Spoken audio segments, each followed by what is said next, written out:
Good morning students, I am your Hindi teacher Neetu Dubey from RRB e learning. बच्चों आज मैं आपको हिंदी सब्जेक्ट में आपका क्या पढ़ाऊंगी, हिंदी ग्रामर।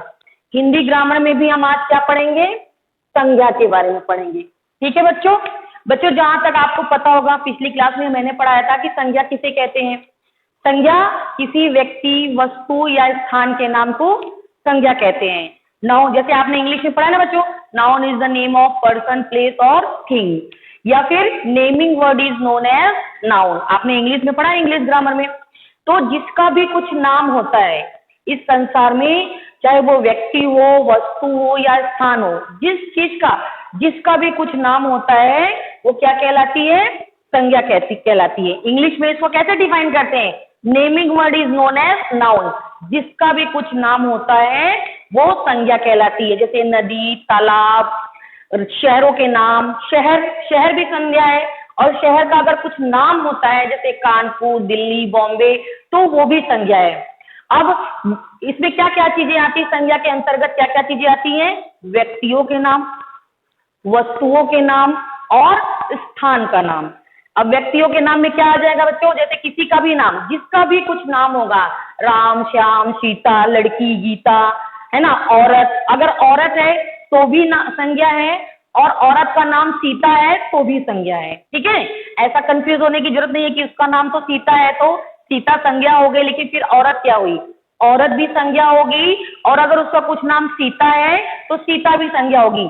आगे जाके ये क्या हो जाता है, डिफाइन हो जाता है, इसके पार्ट चेंज हो जाते हैं कि अगर औरत है तो वो कौन सी संज्ञा होगी, और अगर सीता है तो वो कौन सी संज्ञा होगी।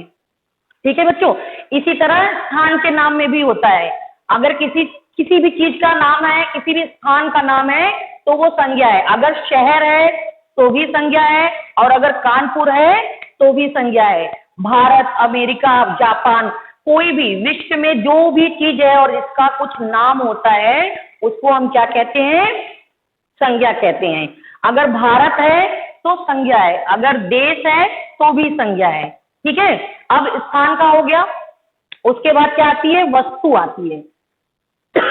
अगर कोई भी वस्तु है, टेबल, चेयर, पंखा, है ना, टीवी, फ्रिज, वॉच, आपके घर में जितनी चीजें हैं, घर के बाहर जितनी चीजें हैं, पेड़ पौधे, है ना, हर चीज संज्ञा है। हिमालय, नदियां, तालाब, पेन, कॉपी, आपके स्कूल में जितनी चीजें आपको दिखती हैं वो सारी सब क्या है, संज्ञा है। बच्चों संज्ञा में एक चीज और आती है, भाव। हमारे मन के जो भाव होते हैं, जैसे कि बुढ़ापा, है ना, दानवता, मानवता, इस टाइप की चीजें जो होती है। पशु है तो पशुता, पशु भी संज्ञा है और पशुता भी संज्ञा है। पशु मतलब जानवर, एनिमल, और उसका जो भाव होगा, पशु क्या होगा, पशुता दिखाएगा, यानी एनिमल के जैसे बिहेव करेगा, तो इस बिहेवियर को भी क्या कहते हैं, संज्ञा कहते हैं। भाव को भी संज्ञा कहते हैं। चलो बच्चों, अब मैं आपको इसको पूरी अच्छे से पढ़ के समझाती हूँ कि संज्ञा किसे कहते हैं। अब संज्ञा की परिभाषा क्या है बच्चों, किसी व्यक्ति, प्राणी, वस्तु, जैसा कि मैंने अभी बताया, स्थान या भाव के नाम को संज्ञा कहते हैं।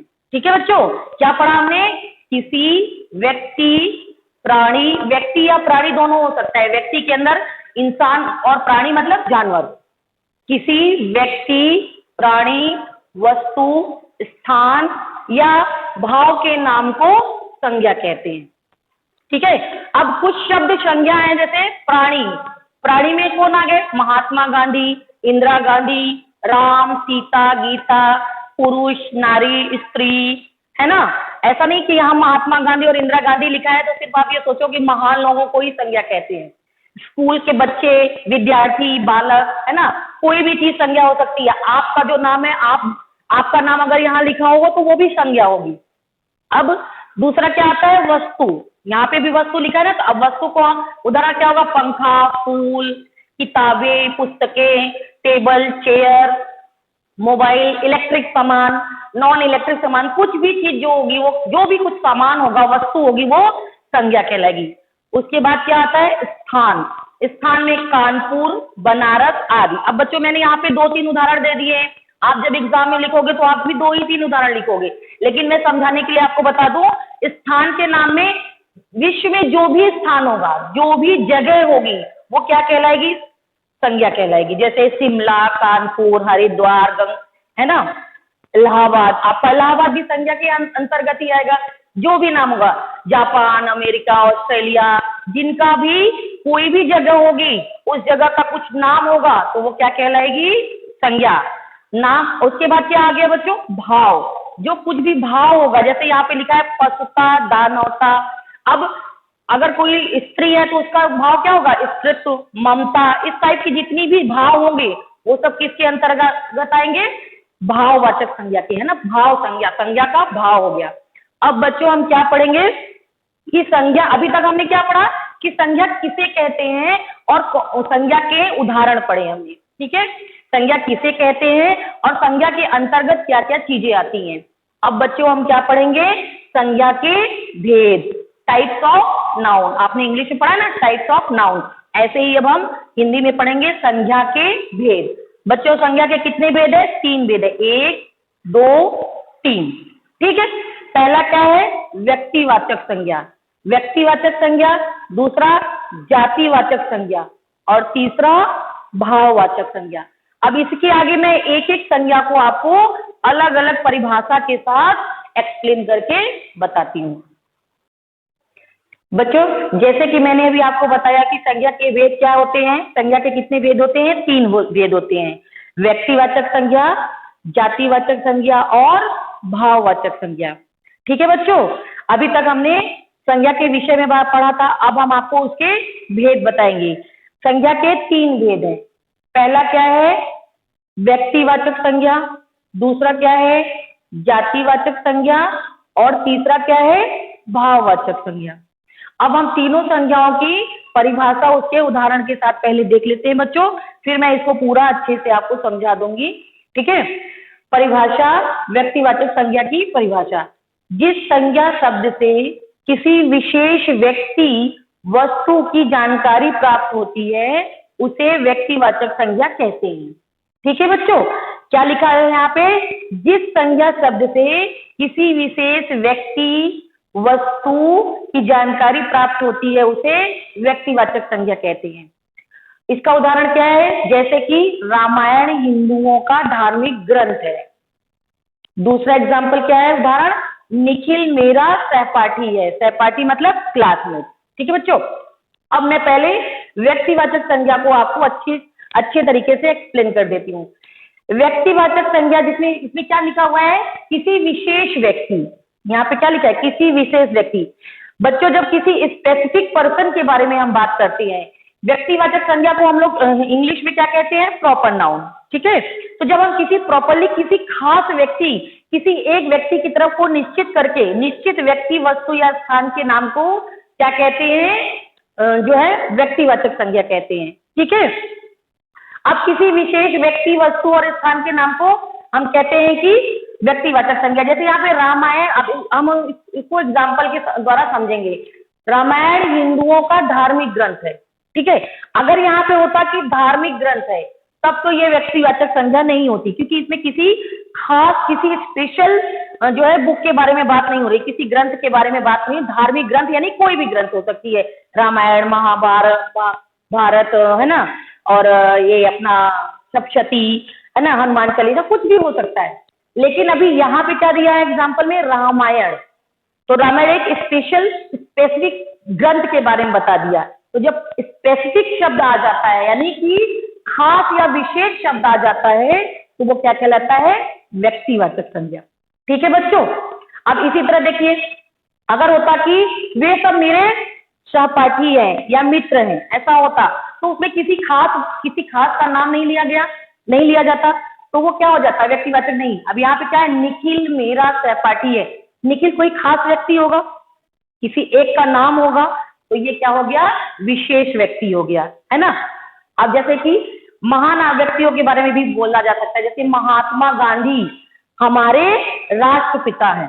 तो हमारे राष्ट्रपिता कौन है? कोई एक ही व्यक्ति है, कौन? महात्मा गांधी। वो क्या हो गए? व्यक्तिवाचक संज्ञा। ऐसे बहुत सारे एग्जाम्पल, आपको स्थान के लिए भी हम ऐसा ही एग्जाम्पल ले सकते हैं। अगर हम बोलते कि आगरा एक शहर है। आगरा क्या है? एक शहर है ना। Agra is a city. तो अब आगरा शहर जो है वो तो कोई भी शहर हो सकता है, लेकिन अगर आगरा हमने बोला तो किसी स्पेसिफिक सिटी के बारे में बात की, किसी स्पेसिफिक स्थान के बारे में बात किया, तो वो क्या हो जाता है, व्यक्तिवाचक संज्ञा हो जाता है। ठीक है बच्चों। अब दूसरा क्या आता है, जातिवाचक संज्ञा। बच्चों जाति से ही पता चल रहा है, जब हम किसी शब्द से उसकी जाति का बोध होता है ना, किसी ग्रुप का बोध होता है, यानी उसे पूरी जाति का बोध होता है, तो उसे हम क्या कहते हैं, जातिवाचक संज्ञा कहते हैं। इसमें स्पेशल या स्पेसिफिक शब्द नहीं होते हैं। अब पहले हम इसका क्या देखते हैं, परिभाषा देखते हैं। जिस संज्ञा शब्द से एक ही प्रकार के प्राणियों, वस्तुओं, स्थानों आदि की पूरी जाति की जानकारी मिलती है, उसे जातिवाचक संज्ञा कहते हैं।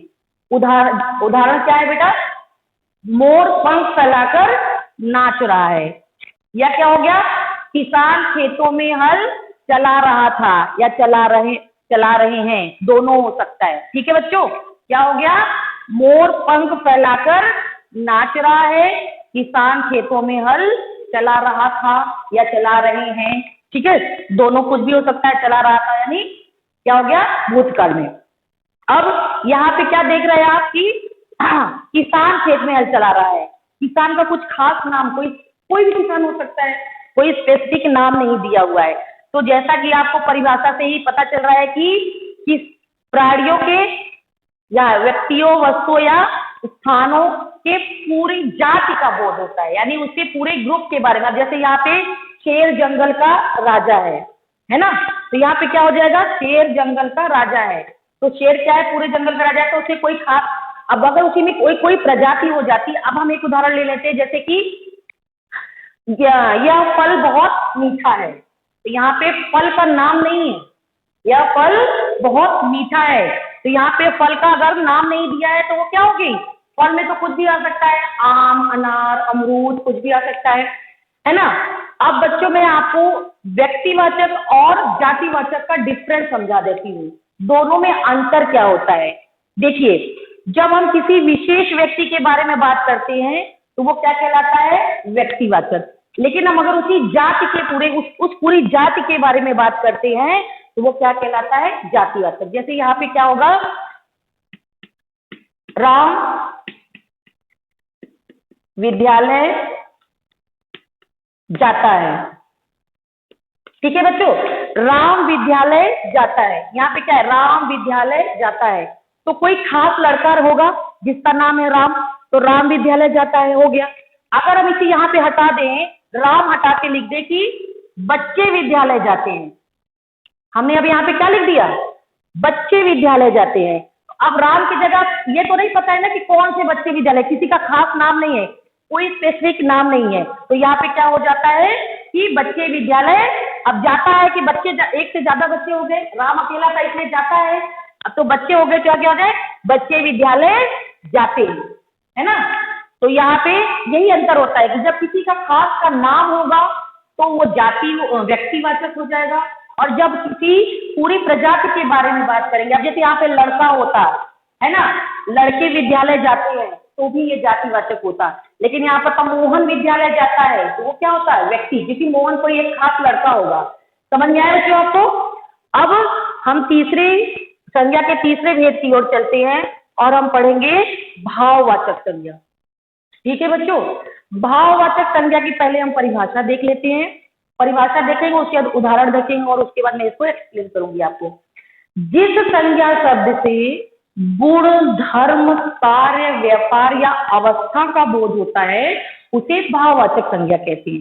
क्या बताया मैंने बच्चों, जिस संज्ञा शब्द से गुण यानी किसी की क्वालिटी, धर्म, उसके धर्म के बारे में, वो क्या काम करता है, व्यापार या उसकी अवस्था में है ना, जैसे कि निद्रा अवस्था हो गई, नारी है तो नारीत्व का बोध होता है, उसे भाव यानी किसी का भाव पता चलता हो, है ना, उसे क्या कहते हैं, भाववाचक संज्ञा कहते हैं। किसी व्यक्ति, वस्तु या स्थान के भाव के बारे में जब बात होती है, तीनों के बारे में है ना, भाव के बारे में बात होगी, उसे हम क्या कहेंगे, भाववाचक संज्ञा।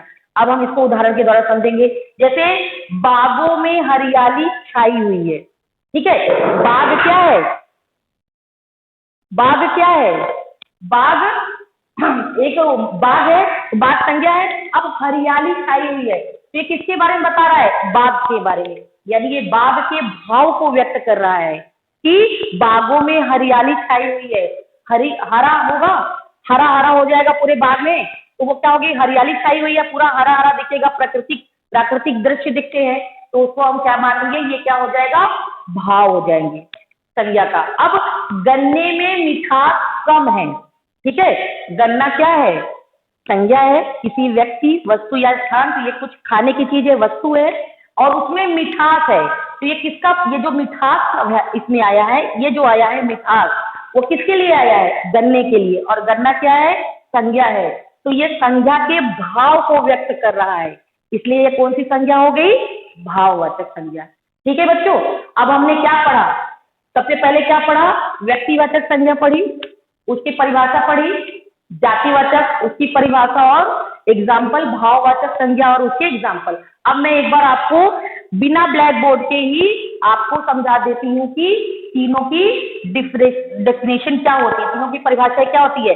व्यक्तिवाचक संज्ञा, जिस संज्ञा शब्द से किसी विशेष व्यक्ति, वस्तु और स्थान, हम तीनों क्यों ले रहे हैं? अब बताइए बच्चों, हम तीनों क्यों ले रहे हैं? हम तीनों इसलिए ले रहे हैं क्योंकि संज्ञा तीनों चीजें संज्ञा होती है। संसार में जो चीजें होंगी वो सारी संज्ञा है। तो व्यक्ति, वस्तु और स्थान तीन ही चीज होंगी, सब कुछ आ गया इसके अंदर। तो जिस संज्ञा शब्द से किसी विशेष मतलब स्पेशल, स्पेसिफिक चीज आ गई, किसी विशेष व्यक्ति, वस्तु या स्थान के उनका बोध होता है, उसे क्या कहते हैं? व्यक्तिवाचक संज्ञा। अब ये एग्जाम्पल ना लेके मैं और दूसरे एग्जाम्पल से आपको बताती हूँ, जैसे कि दिल्ली भारत की राजधानी है, ठीक है। दिल्ली भारत की राजधानी है, तो दिल्ली एक स्पेसिफिक शहर हो गया ना, एक सिटी का नाम आ गया, है ना। कुतुब मीनार दिल्ली में है, तो कुतुब मीनार क्या है? एक ही है, 2 4 10 नहीं है कुतुब मीनार। कुतुब मीनार क्या है? एक स्पेसिफिक चीज है, तो कुतुब मीनार दिल्ली में है, तो ये क्या हो गया? व्यक्तिवाचक संज्ञा, है ना। राम मेरा भाई है ना। पिताजी, अगर पिताजी होगा तो नहीं होगा, तब व्यक्तिवाचक संज्ञा नहीं होंगे। मेरे पिताजी का नाम मोहनलाल है, तो मोहनलाल कौन हो गए? विशेष व्यक्ति, वो आपके पिताजी का नाम हो गया, ठीक है ना। अब दूसरा क्या हो गया? जातिवाचक संज्ञा। जैसा कि मैंने आपको बताया था, नाम से ही पता चल रहा है कि जातिवाचक, जो कि जाति को बोध कराए। जिस शब्द से किसी की पूरी जाति का बोध हो उसे जातिवाचक संज्ञा कहते हैं, है ना। अब जातिवाचक संज्ञा में क्या आ जाएगा? शहर, किसी अब विशेष शहर आ गया तो व्यक्तिवाचक में चला जाएगा। अब मैं एक छोटा सा एग्जांपल लेकर आपको समझाती हूँ कि आम क्या कहलाएगा? अभी आप बोलोगे कि मैम आपने तो बोला था कि फल है, तो वो तो जातिवाचक में आ गया, लेकिन फलों के नाम जो है वो व्यक्तिवाचक में आ गए। अब आम का एग्जांपल लेते मैं आपको दोनों को इसी चीज में बताती हूँ। आम जो है वो क्या कहलाएगा? जातिवाचक संज्ञा हो गया इस एग्जाम्पल के लिए। क्यों हो गया? क्योंकि आम में भी वेराइटीज होती है, दशहरी आम, केसर, हापुस, है ना। तो जब आम की विशेष प्रजाति के बारे में बात होने लग जाएगी तो वो क्या किस में चला जाएगा? व्यक्तिवाचक में चला जाएगा। लेकिन अगर फल रहेगा तो किसमें आ गया? जातिवाचक में। और फल और आम है तो आम इसमें चला गया और फल किसमें आ गया? किसमें? जातिवाचक में। और आम किसमें चला जाएगा? व्यक्तिवाचक में। लेकिन अगर आम के दशहरी आम बहुत मीठा होता है, इस शब्द में अगर आपको निकालना होगा तो दशहरी तो चला जाएगा व्यक्तिवाचक संज्ञा में और आम किसमें आ जाएगा? जातिवाचक संज्ञा में। अब आपको बच्चों समझ में आ गया होगा मेरे हिसाब से कि व्यक्तिवाचक और जातिवाचक में क्या अंतर होता है। बहुत सारे बच्चे इसमें बहुत कंफ्यूज होते हैं कि व्यक्तिवाचक और जातिवाचक संज्ञा में क्या डिफरेंस है। तीसरा हमने पढ़ा भाववाचक संज्ञा। भाववाचक में जिस शब्द से किसी के भाव का बोध होता है उसे भाववाचक संज्ञा कहते हैं। लेकिन वो किसके भाव? किसी भी के भाव नहीं, संज्ञा के भाव। तो जो संज्ञा के भाव को व्यक्त करता है उसे क्या कहते हैं? भाववाचक। जैसे कि नारी क्या है? संज्ञा है, तो नारी के भाव क्या होंगे? नारित्व, है ना। समझ में आया? हरा क्या है? संज्ञा है, हरियाली क्या हो जाएगी? भाववाचक संज्ञा, ठीक है। अब यहाँ पे जैसे कि यहाँ पे मैं एक एग्जाम्पल ले लूं पशु का। अभी मैंने ऊपर लिया था ना पशु वाला, इसी में पशुता अगर आ जाती है तो पशु का भाव क्या है? पशुता। तो पशुता क्या हो जाएगी? भाववाचक संज्ञा हो जाएगी बच्चों। ठीक है बच्चों। अब अभी मैंने आपको ये तीनों एग्जाम्पल भाववाचक संज्ञा। अब बच्चों भाववाचक संज्ञा शब्दों की रचना कैसे होती है मैं ये आपको बता देती हूँ। अभी तक तो आपने सीखा कि भाववाचक संज्ञा किसे कहते हैं, उसका उदाहरण देखा, उसकी परिभाषा देखी। अब हम देखेंगे कि भाववाचक शब्दों की रचना कैसे होती है। बच्चों भाववाचक संज्ञा की रचना जो होती है मूल रूप से ज्ञानवाचक संज्ञा से होती है। चार प्रकार की इसकी रचना होती है: सर्वनाम, विशेषण, क्रिया तथा अवयव। ठीक है बच्चों। तो अब आइए इसको इसका डेफिनेशन देख लेते हैं, परिभाषा देख लेते हैं। कुछ शब्द मूल रूप से भाववाचक संज्ञा होते हैं। कुछ शब्द क्या होते हैं? कुछ शब्द तो पहले से ही भाववाचक संज्ञा होते हैं, लेकिन सारे शब्द भाववाचक होती, सारे शब्द भाववाचक संज्ञा नहीं होते हैं। तो कुछ भाववाचक संज्ञाएं जो होती है वो बनाई जाती है। किससे बनती है? जातिवाचक संज्ञाओं से बनती है। इसके उदाहरण क्या है? चार प्रकार की बनती है जब भाववाचक संज्ञाएं: सर्वनाम से भाववाचक संज्ञा, विशेषण से भाववाचक संज्ञा, क्रिया से भाववाचक संज्ञा तथा अवयव से शब्दों से भाववाचक संज्ञा बनाई जाती है। अब यहाँ देखिए, कुछ शब्द मूल रूप से भाववाचक संज्ञा होते हैं। कुछ भाववाचक संज्ञाएं जातिवाचक संज्ञा, सर्वनाम, विशेषण, क्रिया तथा अवयव शब्दों से बनाई जाती है। ठीक है बच्चों। अब हम यहाँ पे आगे क्या सीखेंगे कि जो है भाववाचक संज्ञा बनती कैसे, जातिवाचक संज्ञाओं का जो प्रकार है सर्वनाम, विशेषण, क्रिया तथा अवयव, उनसे भाववाचक संज्ञा कैसे बनाई जाती है। हमारा पहला टॉपिक है जातिवाचक संज्ञा की भाववाचक संज्ञा। ठीक है। कैसे? जैसे बच्चा, अगर बच्चा है तो उसका बचपन भाव क्या होगा? बचपन। नारी, नारीत्व। वकील, वकालत। स्त्री, स्त्रीत्व, है ना। दूसरा क्या आ रहा है? सर्वनाम से भाववाचक संज्ञा। यहाँ पे क्या दिखा रहा है कि सर्वनाम से भाववाचक संज्ञा कैसे बनाते हैं। इधर सर्वनाम है और उधर भाववाचक संज्ञा है। देखिए सर्व तो क्या होगा? सर्वस्व। पराया, परायापन। मन, ममता। ठीक है। विशेषणों से भाववाचक संज्ञा का निर्माण कैसे होता है? इधर विशेषण दिए रहेंगे और इधर भाववाचक संज्ञा। ठीक है सर। विशेषण यानी कि किसी की विशेषता। अब गर्म, तो गर्म का भाव क्या होगा? गर्मी। हमको गर्मी लगती है, जब कोई चीज गर्म होता है तो हमको सूखते हैं तो क्या होता है? गर्म, गर्मी लगती है या गर्म फील होता है। स्वतंत्रता का भाव क्या होगा? स्वतंत्रता। जब हम भाव को व्यक्त करेंगे तो क्या बोलेंगे उसको? स्वतंत्रता। लेकिन विशेषण होगा तो क्या होगा? स्वतंत्र। वीर से वीरता, सुंदर से सुंदरता। अब बच्चों आगे क्या है? अवयवों से भाववाचक संज्ञा। क्या है? अवयवों से भाववाचक संज्ञा। इधर अवयव दिए हैं, उधर भाववाचक संज्ञा। ये पूरा जो पैराग्राफ है, ये पूरा बॉक्स आपकी बुक में दिया हुआ है। मैं आपको यहाँ समझा रही हूँ, बाकी आप अपनी बुक से पढ़ लीजिएगा। जैसे पहला क्या है? निकट से क्या होगा? निकटता। वाह से वाहवाही। वाह क्या है? अवयव है और उसका जो भाव होगा वो क्या होगा? वाहवाही होगा। उसके बाद क्या है? क्रियाओं की भाववाचक संज्ञा। अब क्रियाओं की भाववाचक संज्ञा का निर्माण कैसे होता है? इसमें क्रिया है और यहाँ पे क्रिया से बने हुए भाववाचक संज्ञा है। लिखना, जब हम लिखते हैं क्या है? लिखना काम होता है तो उसको क्या कहते हैं? क्रिया कहते हैं ना। तो लिखना क्या हो गया? क्रिया। तो उसका भाव क्या होगा? लिखाई। दौड़ना, दौड़। थकना, थकावट। सजना, सजावट। ठीक है बच्चों। मैंने क्या बताया आपको कि भाववाचक संज्ञा कुछ भाववाचक संज्ञा तो मूल रूप से होते हैं जो कि भाववाचक संज्ञा होती है, परंतु कुछ भाववाचक संज्ञा जो है जातिवाचक संज्ञाओं, सर्वनाम, विशेषण, क्रिया तथा अवयव इत्यादि से बने होते हैं। उसका एग्जाम्पल मैंने यहाँ पे दे दिया है। आपकी बुक में भी इसके बहुत सारे एग्जाम्पल दिए होंगे, आप उसको पढ़िए, घर रहिए, सुरक्षित रहिए। Thank you class.